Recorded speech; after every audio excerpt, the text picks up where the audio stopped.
سب سے بالا اعلیٰ ہمارا نبی، خلق سے اولیاء، اولیاء سے رسول، اور سب رسولوں سے اعلیٰ ہمارا نبی۔ کرن و بدلی رسولوں کی ہوتی رہی، چاند بن کے نکلا ہمارا نبی۔ سب سے اعلیٰ اولیٰ ہمارا نبی، سب سے بالا اعلیٰ ہمارا نبی۔ چمک تجھ سے پاتے ہیں سب پانے والے، میرا دل بھی چمکا دے چمکانے والے۔ تو زندہ ہے واللہ، تو زندہ ہے واللہ، میری چشم عالم سے چھپ جانے والے۔ سب سے اعلیٰ اولیٰ ہمارا نبی، سب سے بالا اعلیٰ ہمارا نبی۔ ہر قسم کی حمد و ثنا اللہ وحدہ لا شریک، جو ساری کائنات کا حقیقی خالق، مالک اور رازق ہے۔ احباب ذی وقار، اللہ رب العالمین نے قرآن مجید کے اندر ارشاد فرمایا، ربنا آتنا فی الدنیا حسنۃ وفی الآخرۃ حسنۃ وقنا عذاب النار،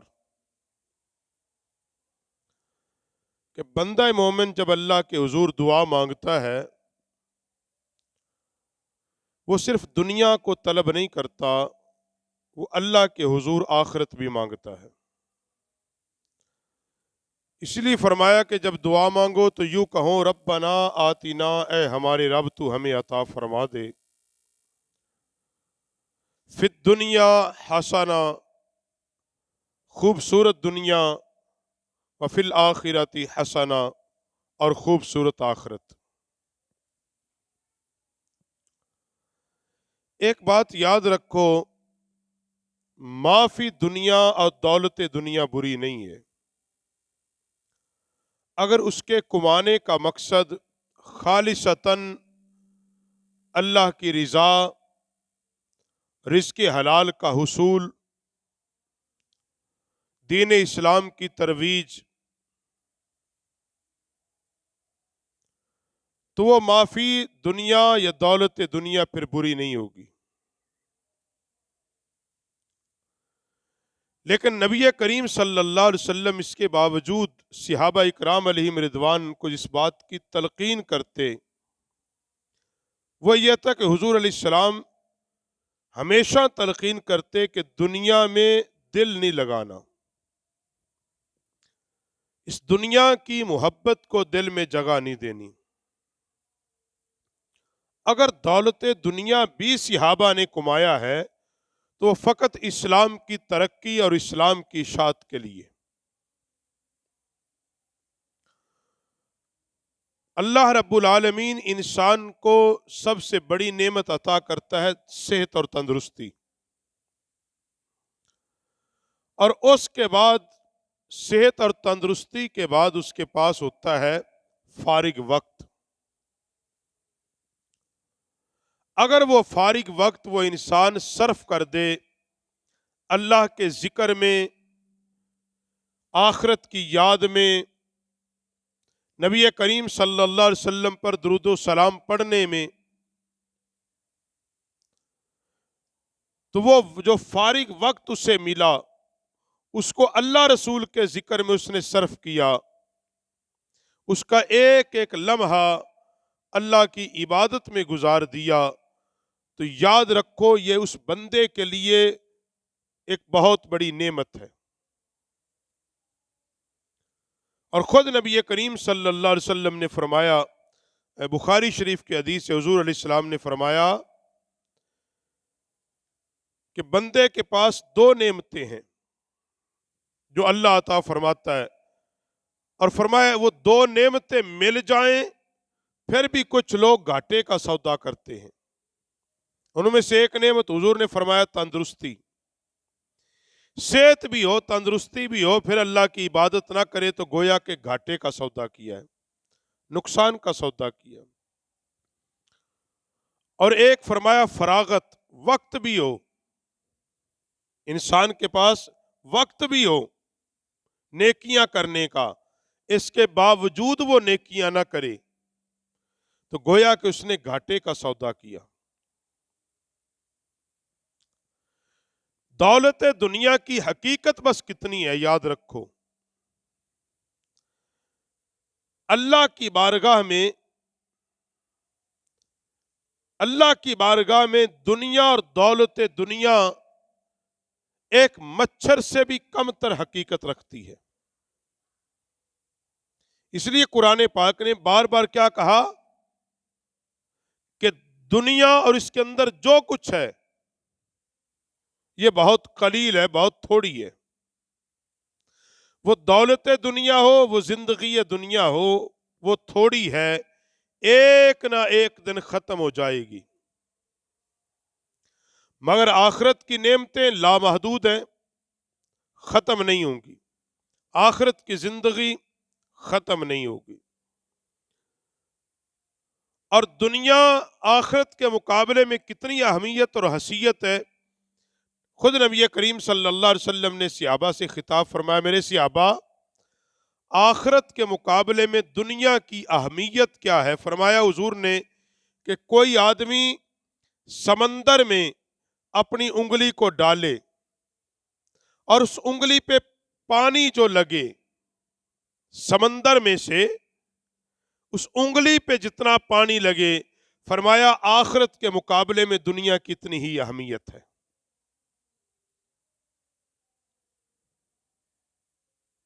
وہ کون سی دنیا؟ کہ جو دنیا اس کو اللہ کے ذکر اور اللہ کی محبت سے غافل کر دے، وہ دنیا اس کے لیے باعث ہلاکت ہے، باعث عذاب ہے، باعث عذاب ہے۔ وہ گھر، وہ کوٹھی، وہ بنگلہ، وہ روپیہ، وہ پیسہ، وہ کاروبار جو اس کو اللہ سے دور کر دے، وہ دنیا سے اللہ اور اس کے رسول نے منع کیا ہے۔ اور جو دولت تجھے اللہ کے قریب کر دے، جو دولت نبی کریم علیہ السلام کی بارگاہ کا قرب عطا کر دے، وہ دولت تیرے لیے باعث عبادت اور ثواب بن جاتی ہے۔ یہ بات یاد کر لیں۔ بھی پیسہ کمایا ہے آپ نے خون پسینے سے، وہ پیسہ اگر آپ نے حرام جگہ پہ خرچ کر دیا تو یقیناً پیسہ بھی گیا اور بدلے میں گناہ بھی لیا۔ اور اگر وہی پیسہ تو نے جائز اللہ کی راہ میں خرچ کر دیا، جائز کام پر خرچ کر دیا، تو اس کے بدلے میں تجھے نیکیاں نصیب ہوں گی۔ جس طرح حضور صلی اللہ علیہ وسلم نے فرمایا، آقا علیہ الصلوۃ والسلام نے فرمایا کہ اللہ کے ہاں دنیا کی اگر کوئی حقیقت ہوتی، اللہ کے ہاں دنیا کے کوئی اہمیت ہوتی، اس کی کوئی فضیلت ہوتی، تو اللہ پھر کسی کافر کو اس دنیا میں سے پانی کا ایک گھونٹ بھی نہ دیتا۔ اللہ کے ہاں اس کی کوئی حقیقت ہوتی، اہمیت ہوتی، تو فرماتے پھر اللہ اس دنیا میں سے پانی کا ایک گھونٹ بھی کسی کافر کو نہ دیتا۔ کیونکہ دنیا کافر کے لیے ہے اور آخرت مومن کے لیے ہے۔ دنیا مومن کے لیے قید خانہ ہے، کافر کے لیے جنت ہے۔ دنیا مومن کے لیے قید خانہ ہے، کافر کے لیے جنت ہے۔ اور آخرت ایمان والوں کے لیے وہاں عظیم اور ابدی نعمتیں ہیں، نہ ختم ہونے والی نعمتیں ہیں۔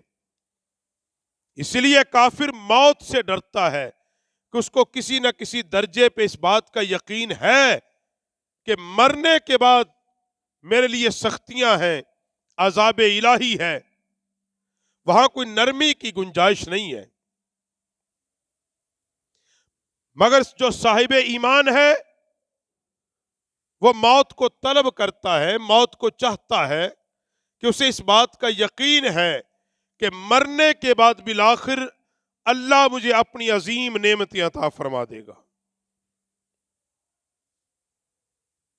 اور دنیا کتنی بدترین ہے۔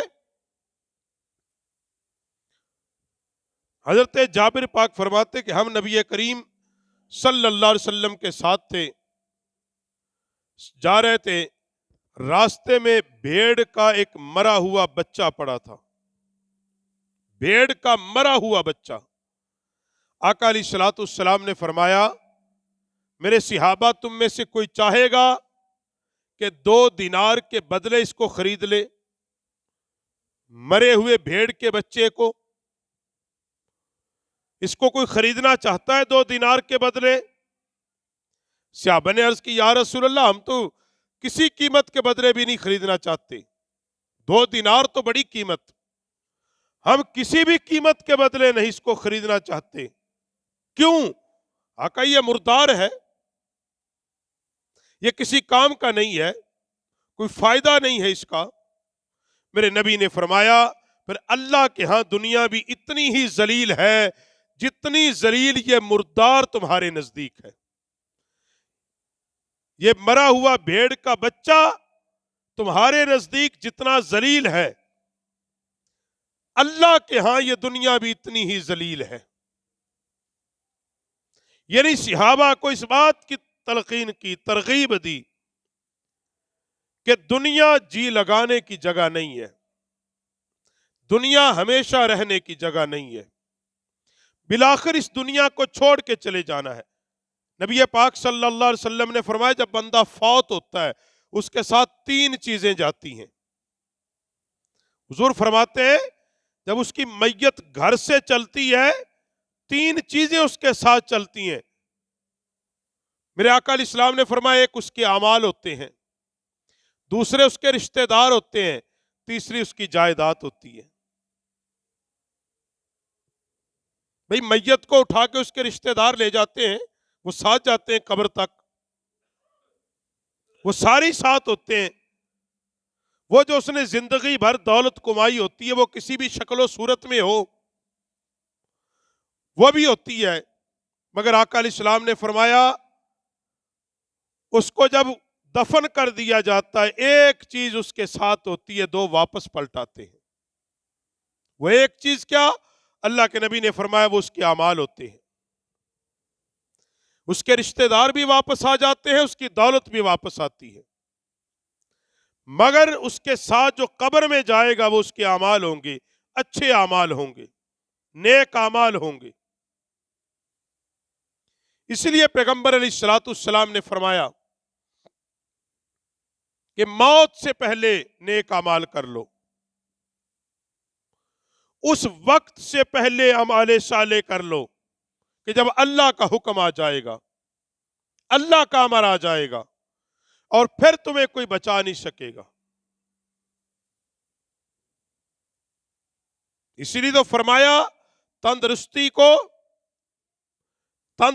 کو غنیمت جانو بیماری سے پہلے، جوانی کو غنیمت جانو بڑھاپے سے پہلے، اور فراغت کو غنیمت جانو مصروفیت سے پہلے۔ جب اللہ تمہیں فارغ وقت دے اس کو اللہ کی یاد میں صرف کر دو، اور جو بندے اللہ کی یاد میں وقت کو صرف نہیں کرتے پھر اللہ ان کو اس قدر دنیا میں مصروف کر دیتا ہے کہ ان کے پاس پھر اللہ کو یاد کرنے کا وقت باقی نہیں بچتا۔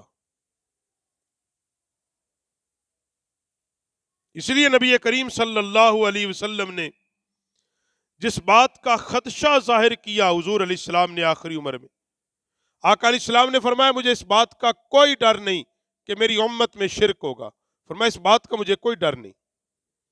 یعنی حضور نے فرمایا شرک نہیں آئے گا، یہ شرک کی طرف تو نہیں جائیں گے مجھے، مگر حضور فرماتے مجھے ڈر ہے کہیں یہ دنیا کی رنگینی میں نہ کھو جائیں،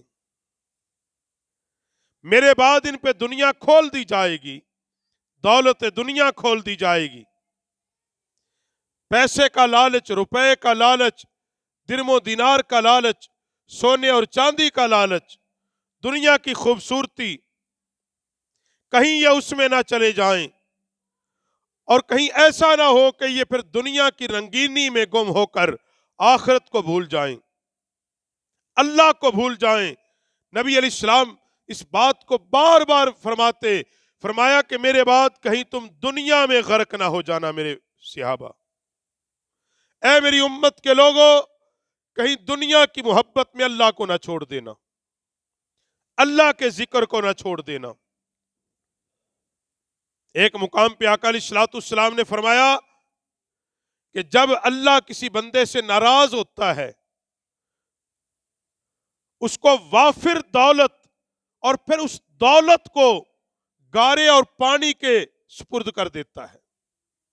علماء نے اس حدیث کی شرح لکھی کہ پھر وہ کرتا کیا ہے کہ پہلے وافر دولت ہوتی ہے، پھر وہ کبھی مکان کو گراتا ہے، کبھی بناتا ہے، اسی کام میں لگا رہتا ہے۔ ایک بار بنایا، چند دن گزرے، پھر گرا دیا، پھر بنانا شروع کر دیا۔ اور آج آپ دیکھ لیں کہ یہ جو مالدار لوگ ہیں جن کے پاس بے بہا پیسے ہیں، ایسا کچھ وہ کر رہے ہیں۔ آج ایک چیز مکان میں لگائی ہے، ایک دو مہینے کے بعد اس کو اتار دو، اس کی جگہ پہ یہ لگا دو۔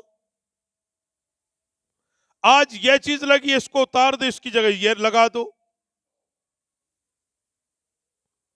اور اللہ پھر جس پہ مہربان ہوتا ہے، جس پہ راضی ہوتا ہے، پھر اس کو جب دولت دیتا ہے تو اس کے دل میں دین کی محبت بھی ڈال دیتا ہے۔ یہ ہوتا ہے اللہ کا انعام، کہ اللہ جس کو دولت دے دے اور پھر اس کے دل میں یہ بات آ جائے کہ یہ دولت میں کیوں نہ اللہ کی راہ میں خرچ کر دوں، اللہ کے دین پر خرچ کر دوں، نبی کریم صلی اللہ علیہ وسلم کے دین پر خرچ کر دوں۔ جب اس کے دل میں یہ بات آ جائے، پھر وہ اس دولت کو راہ خدا میں جب خرچ کرتا ہے، پھر یقیناً وہ دولت اس کو اللہ کے قریب کر دیتی ہے۔ اس لیے نبی کریم صلی اللہ علیہ وسلم نے ایک نہیں، اس کو کئی بار میرے کریم علیہ السلام نے جملوں کو دہرایا۔ حضور نے فرمایا بندے کمال صرف 3 قسم کا ہے، ایک قسم کا ساتھ جائے گا، 2 قسم کا دنیا میں رہ جائے گا۔ فرمایا ایک وہ ہے جو اس نے پہن کر گلا دیا، اچھا کپڑا پہنا، ایک وقت کے بعد پرانا ہو گیا۔ دوسرا اللہ کے نبی نے فرمایا جو کھا کر فنا کر دیا، کھایا پیا پخانا کیا فارغ۔ تیسرا فرمایا جو اپنے ہاتھ سے اللہ کی راہ میں خرچ کر دیا۔ یا رسول اللہ کام کون سا آئے گا؟ میرے نبی نے فرمایا کام اس کو وہ آئے گا جس نے اللہ کی راہ میں اپنے ہاتھ سے خرچ کیا۔